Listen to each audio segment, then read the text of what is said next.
All right, everyone, you may have heard of PragerU, and I may be pronouncing that wrong. That happens a lot with some of these site names and usernames. They're claiming that they were suppressed by Facebook. Some of their material, all of a sudden, it stopped generating any views. It had been basically sandboxed. That is, people weren't notified that it was uploaded. And they brought this to the attention of the world and Facebook and said, well, haha, Facebook is attempting to suppress us. They've basically shadow banned us, which Facebook does actually do, and they openly admit to it, unlike Twitter. And Facebook said, oh, we're sorry, it was an accident. You know, these accidents seem to happen awfully often to people who have maybe right-wing views. Yeah, it seems 90% of the time it happens to people that are conservative, it seems, or libertarian, like as in they're not liberals. That's a remarkable coincidence considering the fact that liberals usually make up about half of these sites. Well, on Facebook, probably a little more.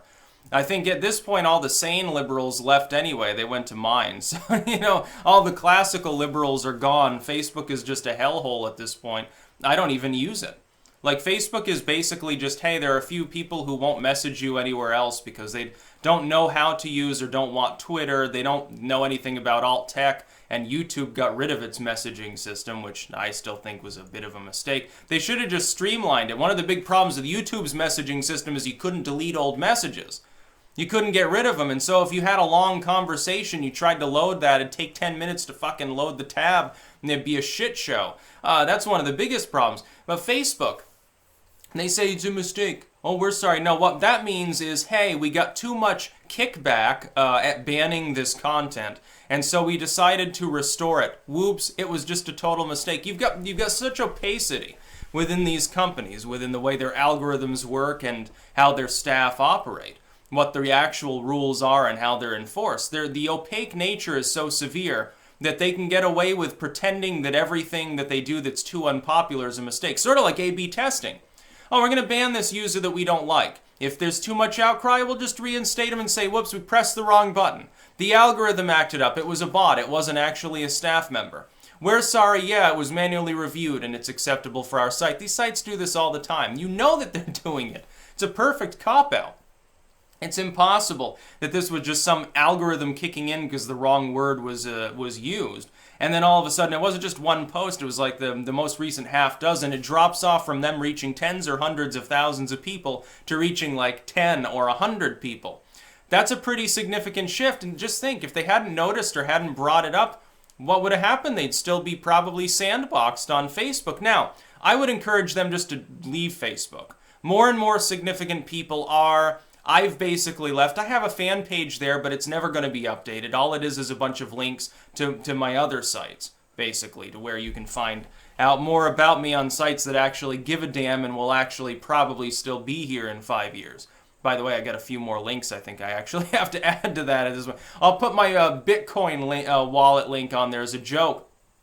No, Facebook's full of crap.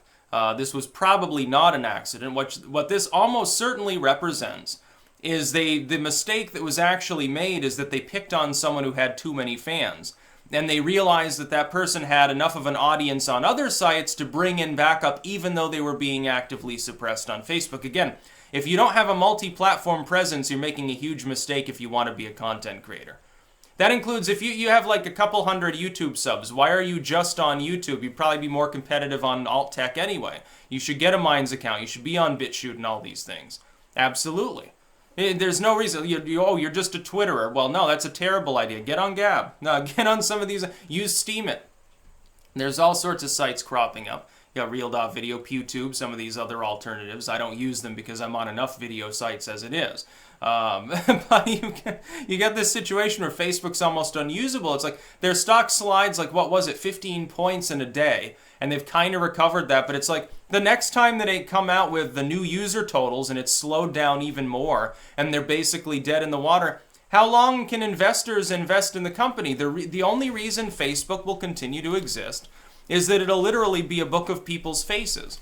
And not in an active sense, they'll all be inactive accounts, but they'll keep selling that same user data in chunks to person after person, always making them sign a contract that they themselves don't own it and thus can't resell it.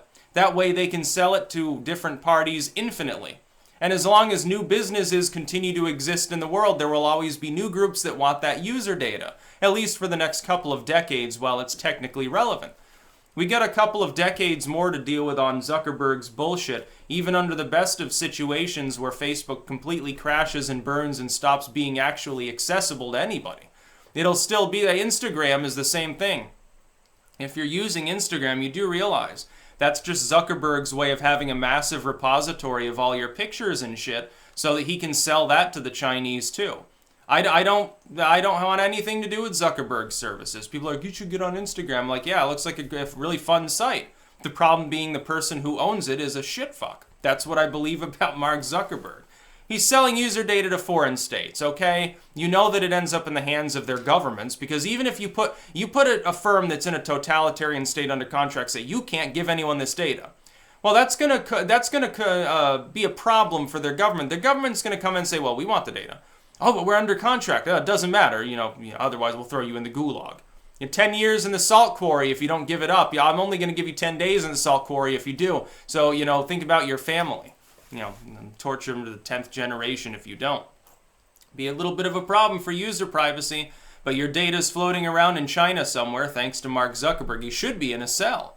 I don't know that would actually make him suffer, because, he's a robot, so, just give him a little bit of motor oil each day and he feels fine. Use the mechanism on his back, wind him back up each day so he can keep rambling and raving. He's, by the way, got a very strange, throaty voice for the way he looks. I never would have imagined that his voice would sound the way that it does. It's incommensurate with the way he looks. They chose the wrong voice box at the robot factory. They got the wrong one. No, accidentally suppressed. Bullshit. It was total And isn't this the same group that was like suing YouTube and maybe still is for discrimination? It's like, well, they visibly get discriminated against. Facebook's probably trying to avoid a lawsuit or some stupid shit like that. This is why we need alt tech and this is why we need to declare these groups the modern public square and protect the First and Fourth Amendment therein.